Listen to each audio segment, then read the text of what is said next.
ಚಿಕ್ಕ ವಯಸ್ಸು, ಗೊತ್ತಿಲ್ಲದಲ್ಲಿ ತಪ್ಪು ಮಾಡ್ತೀರಾ. ಬಟ್ ಮುಂದೆ ಆ ತಪ್ಪನ್ನು ಮತ್ತೆ ರಿಪೀಟ್ ಮಾಡಬೇಡಿ, ಹಾರ್ಡ್ ವರ್ಕ್ ಮಾಡಿ, ಸಕ್ಸಸ್ ನಿಮ್ಮಿಂದ ಇದ್ದೇ ಇರುತ್ತೆ. 2 ಇಯರ್ಸ್ ಏನು ಓದ್ತೀರಿ ನೀವು PUC ನಲ್ಲಿ, ನಿಮ್ಮ ಭವಿಷ್ಯವನ್ನು ರೂಪಿಸ್ಕೊಳ್ಬೋದು. ಇಲ್ಲ ಅಂತಂದರೆ ಕಷ್ಟ. ಜೀವನ ಪೂರ್ತಿ ನೀವು ಟೈಮ್ ವೇಸ್ಟ್ ಮಾಡಬೇಕಾಗುತ್ತೆ. 2 ವರ್ಷ ಹಾರ್ಡ್ ವರ್ಕ್ ಮಾಡಿದರೆ ಎಲ್ಲವನ್ನು ಪಡ್ಕೊಳ್ಳಿಕ್ಕೆ ಸಾಧ್ಯತೆ ಇದೆ. ಹಾಗೆಯೇ ಇನ್ನು ನಿಮಗೆ ಡಾಕ್ಯುಮೆಂಟಿಗೆ ಸಂಬಂಧಪಟ್ಟಂತೆ ಅಡ್ಮಿಷನ್ ಆಗಿರೋರು ಆದ ನಂತರ ನಿಮ್ಮ TCಗಳನ್ನ ತಗೊಳ್ಬೇಕಾಗುತ್ತೆ. ಅರ್ಜೆಂಟ್ ಇರೋರು ಇವತ್ತು ರಿಕ್ವೆಷನ್ ಕೊಟ್ಟೋಗಿ, ಅವತ್ತೇ ಬಂದುಬಿಟ್ಟು ನನಗೆ ಇವತ್ತೇ ಬೇಕು ಸರ್ ಅಂತ ಯಾರು ಅರ್ಜೆಂಟ್ ಮಾಡಬೇಡಿ. ಇನ್ನು ಶಾಲಾ ದಾಖಲಾತಿಗಳಿಗೆ ಸಂಬಂಧಪಟ್ಟಂತೆ ಸ್ಟಡಿ ಸರ್ಟಿಫಿಕೇಟ್ ಮಾತ್ರ ಕೇಳ್ತಾರೆ. ಕೆಲವೊಂದು ಶಾಲೆಗಳಲ್ಲಿ ಕೇಳ್ತಾರೆ, ಅದನ್ನು ಡಾಕ್ಯುಮೆಂಟ್ ಬರ್ಸ್ಕೊಂಡೋಗಿ, ಮಾರ್ಕ್ಸ್ ಕಾರ್ಡ್ ಪ್ರಿಂಟ್ಔಟ್ ತೊಗೊಂಡು ಬನ್ನಿ ಸೈಬರ್ ಸೆಂಟ್ರಲ್ಲಿ, ಅದಕ್ಕೆ ಸೀಲು ಸೈನ್ ಹಾಕ್ಸ್ಕೊಂಡೋಗಿ. ನಿಮಗೆ ಮಾರ್ಕ್ಸ್ ಕಾರ್ಡ್ ಬರೋದು August or September, original marks card ಸಿಗೋದು. ನಿಮ್ಮ ಒರಿಜಿನಲ್ ಮಾರ್ಕ್ಸ್ ಕಾರ್ಡ್ ಸಿಗೋದು ಆಗಸ್ಟ್ ಸಿಗ್ಬೋದು, ಅದು ಸೆಪ್ಟೆಂಬರ್ ಆಗ್ಬೋದು, ಗೊತ್ತಿಲ್ಲ. ಡಿಪೆಂಡ್ ಅನ್ನ ಬೋರ್ಡ್ ಯಾವ ರೀತಿ ಕಳಿಸುತ್ತೆ ಅವಾಗ ಸಿಗುತ್ತೆ.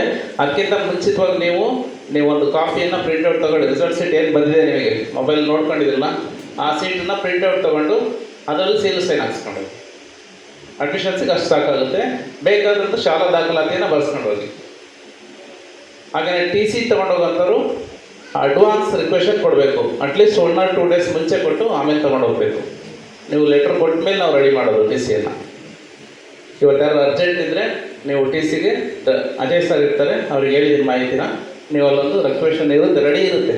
ನಿಮ್ಮ ನೇಮ್ ಇದನ್ನು ಹಾಕ್ಬಿಟ್ಟು ಪೇರೆಂಟ್ಸ್ ಸಿಗ್ನೇಚರ್ ಮಾಡಿಕೊಟ್ಟು ಹೋದರೆ TC ತಗೊಂಡು ಹೋಗ್ಬೇಕಾದ್ರೆ ಮಕ್ಕಳು ಬರಬೇಕು. ದಯವಿಟ್ಟು ಪೇರೆಂಟ್ಸ್ ಕಡ್ಡಾಯವಾಗಿ ಬರಬೇಕು. ಒಂದ್ಸರಿ ಕಳೆದೋದ್ರೆ ತುಂಬ ಕಷ್ಟ. ಕೆಲವು ಮಕ್ಕಳು ಮಿಸ್ ಮಾಡ್ಕೊಂಡಿದ್ದಾರೆ. ಸೆಕೆಂಡ್ TC ತಗೊಳ್ಬೇಕಾದ್ರೆ ತುಂಬ ಕಷ್ಟ. ಪೊಲೀಸ್ ಕಂಪ್ಲೇಂಟ್ ಕೊಡಬೇಕು, ಅಪ್ಡೇಟ್ ಮಾಡಿಸ್ಬೇಕು ಕೋರ್ಟ್ಗೆ ಹೋಗಿ. ಇವೆಲ್ಲ ಡಾಕ್ಯುಮೆಂಟ್ಸ್ ಸಬ್ಮಿಟ್ ಮಾಡಿದ ಮೇಲೆ ಸೆಕೆಂಡ್ TC ತಗೊಳ್ಳೋಕೆ ಸಾಧ್ಯ. ಮಾರ್ಕ್ಸ್ ಕಾರ್ಡು ಅಷ್ಟೇ. ಒಂದ್ಸರಿ ಮಾರ್ಕ್ಸ್ ಕಾರ್ಡು ಕಳೆದೋಯ್ತು ಅಂದರೆ 2,000 ಖರ್ಚು ಬರುತ್ತೆ ಹೊಸ ತೆಗೆಸ್ಕೊಡೋಕ್ಕೆ. ಅದು ಕರೆಕ್ಷನ್ಸು ಅಷ್ಟೇ, 2,000 ರೂಪಾಯಿ ಫೀಸ್ ತೊಗೊಳ್ತಾರೆ. ಯಾವ್ದಾದ್ರು ಸಣ್ಣ ಪುಟ್ಟ ಕರೆಕ್ಷನ್ಸ್ ಇದೆ ಅಂತಂದರೆ. ನಿಮಗೆ ಇದುವರೆಗೂ ಸಾಕಷ್ಟು ಸಾರಿ ರಿವೈಸ್ ಮಾಡಿ ಏನಾದ್ರು ಮಿಸ್ಟೇಕ್ಸ್ ಇದ್ದರೆ ನೋಡ್ಕೊಳ್ಳಿ ಅಂತ ಹೇಳಿದ್ವಿ. ಅದು 6 ಮಂತ್ ಬೇಕಾಗುತ್ತೆ ಮಾರ್ಕ್ಸ್ ಕಾರ್ಡ್ ತೊಗೊಳೋಕ್ಕೆ. ಎಲ್ಲರಿಗೂ ಸರಿ ಇದೆ ಅಂತ ಅಂದ್ಕೊಳ್ತೀನಿ. ಆ್ಯಸ್ ಪರ್ ರೆಕಾರ್ಡು ನಿಮ್ಮ ದಾಖಲೆಗಳು ಏನೇನು ಕೊಟ್ಟಿದೆ ಅದ್ರ ಪ್ರಕಾರ ಮಾರ್ಕ್ಸ್ ಕಾರ್ಡ್ ಬರುತ್ತೆ. ಈಗೇನು ರಿಸಲ್ಟ್ ಶೀಟಲ್ಲಿ ಬಂದಿದೆ ಅದೇ ಪ್ರಕಾರ ಮಾರ್ಕ್ಸ್ ಕಾರ್ಡ್ಸ್ ಬರೋದು. ಸೆಕೆಂಡ್ ಟೈಮ್ ಏನಾದ್ರು ಮಾರ್ಕ್ಸ್ ಕಾರ್ಡ್ ತೊಗೊಂಡಿದ್ದು ಫೋಟೋ ಬರೋಲ್ಲ, ಡೂಪ್ಲಿಕೇಟ್ ಅಂತ ಕೊಡ್ತಾರೆ. ಕಳ್ಕೊಂಡು ಹಾಳು ಮಾಡ್ಕೊಂಡ್ರೆ ಮುಂದೆ ಅದು ಯೂಸ್ ಆಗಲ್ಲ. ಸೊ ಹಾಗಾಗಿ ಸೇಫಾಗಿ ನೋಡ್ಕೊಳ್ಳಿ ಡಾಕ್ಯುಮೆಂಟ್ ವಿಷಯದಲ್ಲಿ. ಸಣ್ಣ ಪುಟ್ಟ ಏನಾದ್ರು ಕರೆಕ್ಷನ್ಸ್ ಇದೆ, ಈಗ ಆಲ್ರೆಡಿ ಮಾಡಿದ್ದೀವಿ, ಇನ್ನೂ ಏನಾದ್ರು ಡೌಟ್ ಇದ್ದರೆ ನನ್ನ ಹತ್ರ ಬಂದು ಮಾತಾಡಿ. ಈಗ ಅವಕಾಶ ಇಲ್ಲ, ಇನ್ನೇನಿದ್ರು ನೀವೇನೇ ಡೈರೆಕ್ಟ್ ಬೋರ್ಡಿಗೆ ಕಮ್ಯುನಿಕೇಟ್ ಮಾಡಿ ಮಾರ್ಕ್ಸ್ ಕಾರ್ಡ್ ಸರಿ ಮಾಡಿಸ್ಕೊಳ್ಬೇಕಾಗುತ್ತೆ. ಆಗ್ಬೋದಲ್ಲ? ಅಡ್ಮಿಷನ್ ವಿಷಯದಲ್ಲಿ ಡಿಲೇ ಮಾಡಬೇಡಿ. ಕಾಲೇಜ್ ನೋಡಿ ಆಯ್ಕೆ ಮಾಡ್ಕೊಳ್ಳಿ. ಚೆನ್ನಾಗಿ ಓದಿ ಅಷ್ಟೇ, ಹಾರ್ಡ್ ವರ್ಕ್ ಮಾಡಿ.